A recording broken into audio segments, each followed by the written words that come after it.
If you're new to our channel, don't forget to hit the subscribe button. Now back to the Wisconsin Vegetable Garden Radio Show with your hosts, Joey and Holly Baird. Welcome back to the program. Holly, let's go to the IV Organic 3-in-1 Plant Guard hotline and bring in our next guest. Christy Wilhelmi empowers people to grow their own food, to be more self-reliant, and to reduce pollution and waste one garden at a time. Christy is an author and founder of Gardenerd.com, the ultimate resource for garden nerds, where she publishes information-packed monthly newsletters, weekly blog posts, YouTube videos, and podcasts. She also specializes in small space organic vegetable garden design and consulting. Between 70-80% of her family produce comes from the garden of less than 300 square feet. She lives in Los Angeles with her husband, some chickens, and 2 gardens. Welcome to the program, Christy. Thank you for having me. Well, thank you for taking time to join us on the program and share some of your garden wisdom with Holly, myself, and all of our listeners. Sure. So you come from a background of dance, drama, and theater, modeling. Where and when was the time where, or how did you get into the world of gardening from that background? Well, it tied closely to when I became a vegetarian in 1993. The more I learned about our food system, the more I wanted control over it, and so it kind of snowballed from there.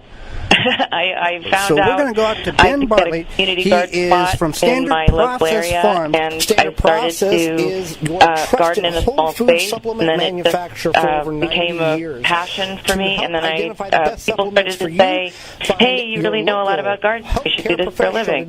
So I did. And the garden nerd terminology came from that? Yes, exactly. So we all learn from each other, and that's why we bring people like you on the program to share some of your knowledge with us. And you have a really beneficial, information to share about the benefits of worm castings, either bought or in your garden, that helps eliminate aphids on your plants. Can you share that with us? Sure. So worm castings are not only a really great fertilizer for the garden because they have higher concentrations of nutrients, more so than compost, but worms don't have teeth. They use enzymatic mouthparts to digest their food, and so this enzyme called chitinase passes through their digestive system and out into the castings, which is a nice word for poop, and that the chitinase is taken up by plants, and you put it around plants, water it in, and it happens to dissolve exoskeletons of soft-bodied insects. So whenever I have a plant that is suffering, worm castings are my first line of defense. That seems like a terrible way to go. If you're sucking the juices out of a plant and then your body's dissolving as you do it. It's just horrible. I don't think they know what's going on. So yeah, they're probably dying happy. Right. But going back to using worm castings as a defense mechanism for aphids is a very unique property that nature provides for itself. That is really cool that you can use worm castings, and that's why you can have worm castings that are in your garden, or you can purchase worm castings. So composting is easy if you have big piles and equipment to turn it, but for most of us, we have small backyards, limited space, what have you. So what are some easy ways we can all compost, not take up a large area, and keep it within our lives? Well, for people who don't have room for a compost bin, I always recommend a worm bin, because like we're talking about, worm castings are really effective in the garden.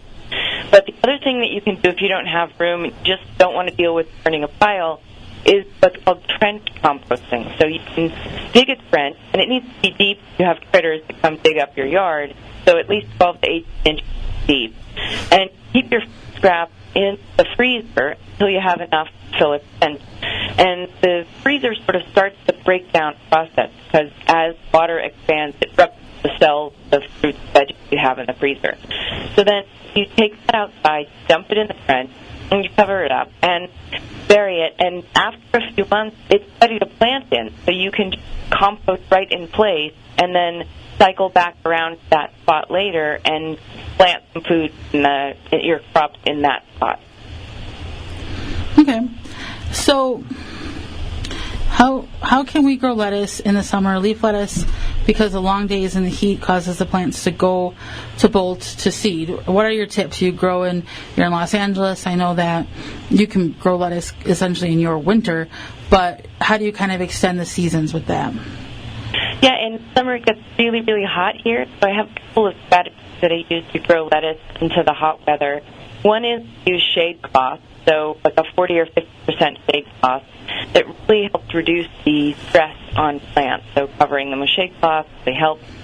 And the second thing is strategy as far as laying out your garden. So most people will grow beans or cucumbers up the trellis, and if you shift your trellis toward the south and plant lettuces and tender greens behind them, once the lettuces get mature, by that time the beans and the cucumbers are growing pretty much full in, they're filling in. And that provides a little bit of that shade for the lettuces and arugula and other greens that bolt seed really quickly in the summer. Well, a neat way to utilize the space and get more out of the area in which we're growing. We get this question a lot, Christy.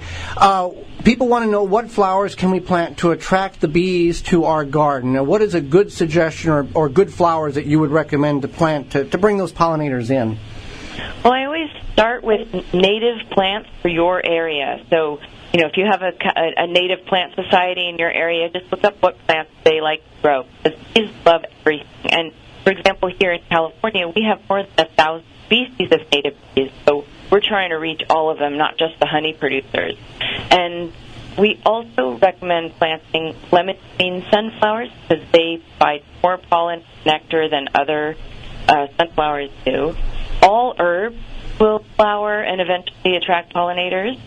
Calendula, which is a great pest control as well, and things like cornflower and lavender, and even artichokes. When you let a few of them go to flower, bees really love those. Okay.